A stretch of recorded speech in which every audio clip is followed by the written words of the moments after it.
Hello everyone, I am Rakesh Kumar Shukla and today I will take a lecture on velocity potential function. This topic belongs to a chapter that is kinematics of the fluid.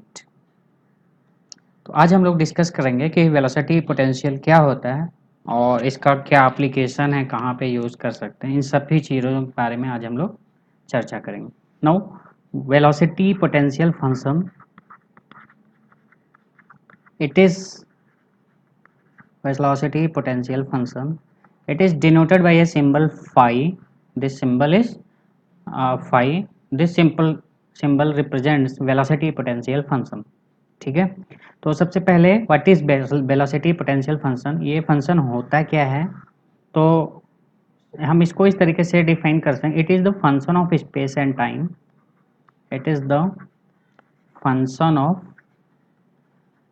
Space and time.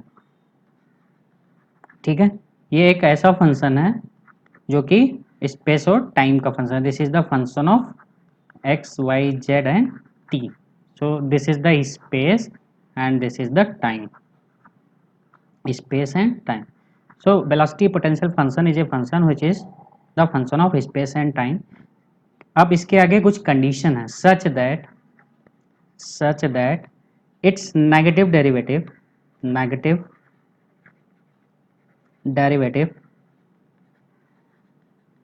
with respect to any direction gives the velocity component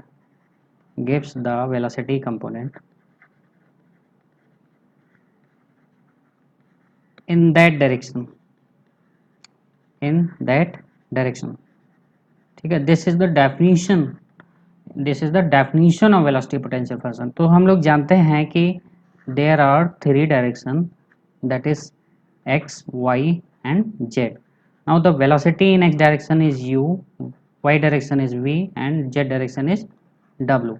अब phi एक कोई function है, कैसा function, space and time का. Condition क्या दिया हुआ है, अगर हम इस फंक्शन को x के रिस्पेक्ट में डिफरेंशिएट करते हैं तो उस डायरेक्शन की वेलोसिटी हमें मिलेगी.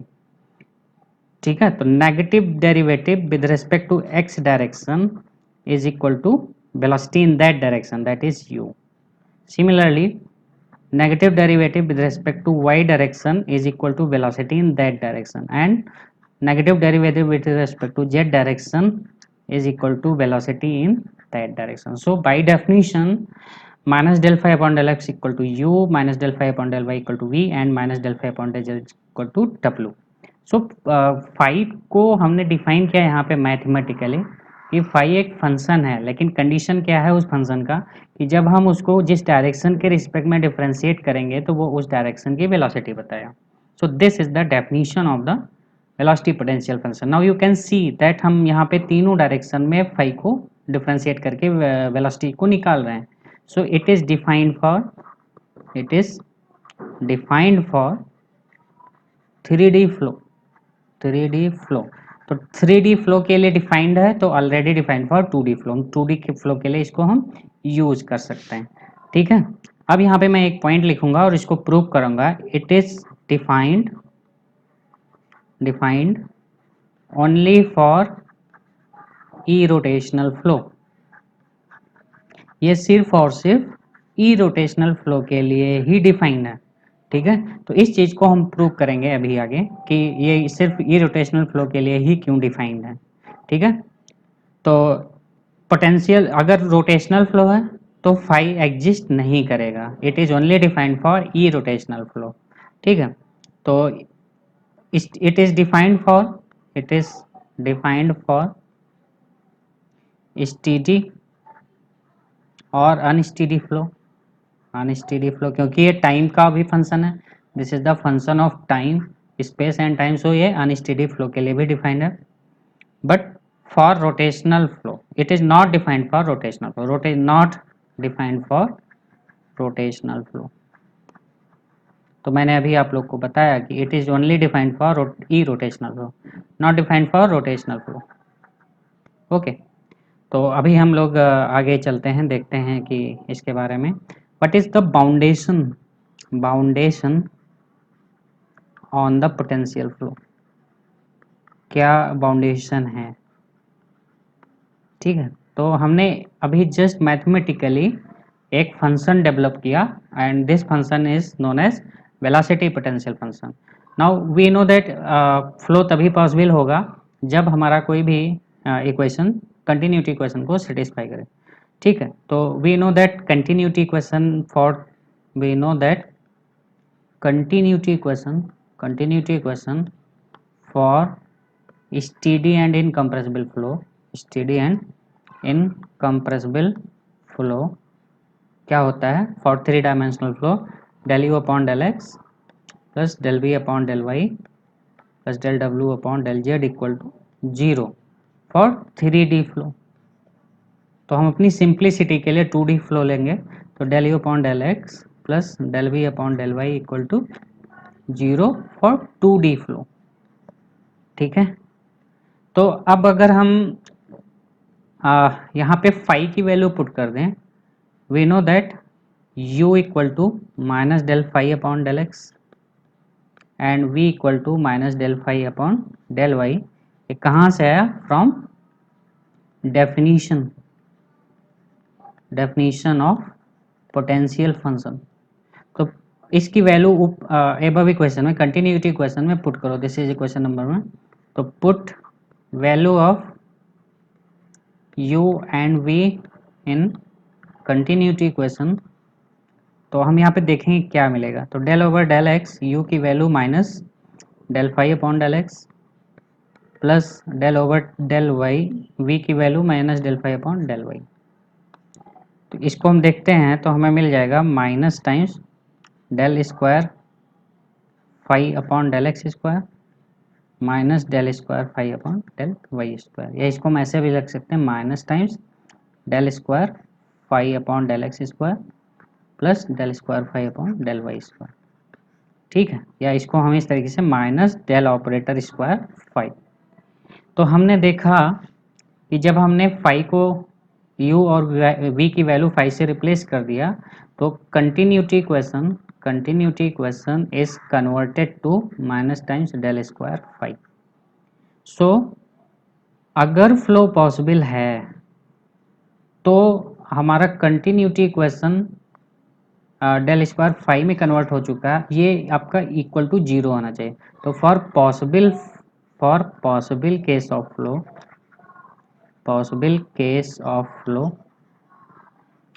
continuity equation must be satisfied। तो आप लोग जानते हो del u upon del x plus del v upon del y equal to 0 होना चाहिए। It means minus times del square phi equal to 0 होना चाहिए, या del square phi should be equal to 0। तो del square phi equal to 0, this is Laplace equations, इसको हम Laplace equation भी बोलते हैं। तो इफ यहाँ से हम ये कंक्लूड कर सकते हैं, if phi satisfy Laplace equation, अगर फाई लाप्लास इक्वेशन को सेटिस्फाई कर रहा है, it means continuity equation satisfied, ठीक है। मतलब कंटिन्यूटी इक्वेशन आ गया, अगर फाई सेटिस्फाई करता है लाप्लास इक्वेशन को, it means flow is possible, ठीक है, क्योंकि कंटिन्यूटी इक्वेशन सेटिस्फाई हो जाएगा। अगर phi if phi does not satisfy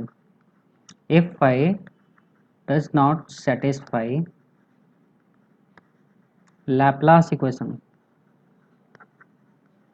it means flow is not possible, ठीक है। इससे हम ये कंक्लूड कर सकते हैं, ठीक। तो यहाँ पे देखा कि अगर फाई लैप्लास इक्वेशन को सेटिस्फाई कर रहा है तो इनडायरेक्टली वो कंटिन्यूटी इक्वेशन को सेटिस्फाई कर रहा है, और जब कंटिन्यूटी इक्वेशन सेटिस्फाई होगा तभी हमारा पॉसिबल केस ऑफ फ्लो होगा, otherwise flow will be not possible, ठीक। तो ये चीज़ हमने देखा। Now what is the physical significance of potential function. Physical significance of potential function phi. ठीक है, तो आप लोग जानते हो फॉर 2D फ्लो, 2D के लिए हम लोग चल रहे हैं, for 2D flow the rotational component of velocity omega z equal to half times del v upon del x minus del u upon del y. ठीक है, तो if we put the value of u and v in terms of phi, तो हमें क्या मिलेगा, is equal to half times del upon del x. Now v equal to minus del phi upon del y and u equal to minus del phi upon del x. So put the values, to minus del phi upon del y minus del upon del y minus del phi upon u की value क्या होगा, minus del phi upon del x. तो यहाँ पे अगर आप देखोगे तो half times minus times del square phi upon del x del y, यहाँ पे माइनस माइनस प्लस हो जाएगा, del square phi upon del x del y. तो आप देखोगे ये कैंसिल आउट हो जाएगा और जीरो आ जाएगा। तो यहाँ से आप देख सकते हो omega z is equal to zero. ठीक है, ये बाय डिफ़ॉल्ट आया है। जब आप u एंड v को फाई से रिप्लेस करते हो, ठीक है, और ओमेगा जेड निकालते हो तो आपको ओमेगा जेड जीरो मिलता है। इट मीन्स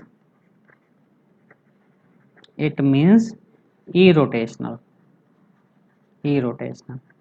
तो यहाँ से हम ये प्रूव कर सकते हैं, if phi is defined for any type of flow, तो फ्लो कैसा होगा, then flow is irrotational flow होगा। ठीक है, तो phi is defined only for irrotational type of flow, phi is defined only for irrotational flow, इसको मैं ऐसे बोल सकता हूँ। क्यों, क्योंकि ओमेगा जेड आपका बाय डिफॉल्ट जीरो आ रहा है, you have not put it zero, ये बाय डिफॉल्ट आ रहा है। Omega z is equal to zero for the phi. जैसे ही आप यू वी की वैल्यू पुट करोगे तो ओमेगा जेड जीरो हो जाएगा। तो फाई के लिए ओमेगा जेड जीरो है, इसका मतलब the flow will be always irrotational. तो phi is defined only for irrotational flow, phi is not defined for rotational types of flow. यहाँ से यह चीज़ हम कंक्लूड करते हैं कि जो फाई होता है वो सिर्फ और सिर्फ ई रोटेशनल फ्लो के लिए डिफाइंड होता है। तो we have to not bother about the whether flow is rotational और irrotational. If flow satisfy और if phi exist for the flow then the flow must be irrotational. अगर phi exist कर रहे हैं तो वो सिर्फ और सिर्फ ई रोटेशनल फ्लो के लिए ही डिफाइंड है और एग्जिस्ट करेगा। Flow must be irrotational if phi is defined or phi exist। ठीक है, now the next topic is equipotential line। what is equipotential line? equipotential line क्या होता है, इसको डिफाइन कर लें। the line, it is the line joining the point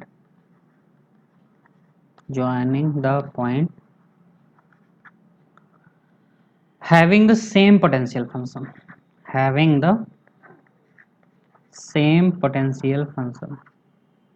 तो ऐसी लाइन को हम क्या बोलते हैं, इक्विपोटेंशियल लाइन। ठीक है, या इसी को हम ऐसे भी बोल सकते हैं, line along which phi remains constant, और line along which phi is equal to constant। तो हम लोग जानते हैं कि phi is the function of x and y। तो d phi क्या होगा, d phi is equal to del phi upon del x dx plus del phi upon del y dy। अगर कोई एक लाइन है, suppose this is line and phi is equal to constant, तो along this line, इस line के लिए d phi क्या होगा, जीरो। तो for equipotential line, d phi is equal to 0, तो यहाँ से हम ये पुट कर सकते हैं del phi upon del x d x plus del phi upon del y d y is equal to 0। Del phi upon del x को हम u लिख सकते हैं minus times u d x minus times v d y equal to 0। तो ये जो equation बना this is known as equipotential line. ठीक है, इसी को हम ऐसे भी लिख सकते हैं minus times u d x minus v d y is equal to 0 और u d x right hand side में ले जाओ तो u d x equal to minus v d y. ठीक है, या इसी को हम ऐसे लिख सकते हैं d y upon d x equal to minus times u upon v. ठीक है, so this is the slope of equipotential line, potential line इसको हम यहाँ पे बोल सकते। ठीक है, and this is denoted by m1 is equal to dy by dx when phi is equal to constant is equal to minus times u upon v. So this is the slope of the equipotential line. Okay friends, that's all for today. Thank you for listening and watching the video.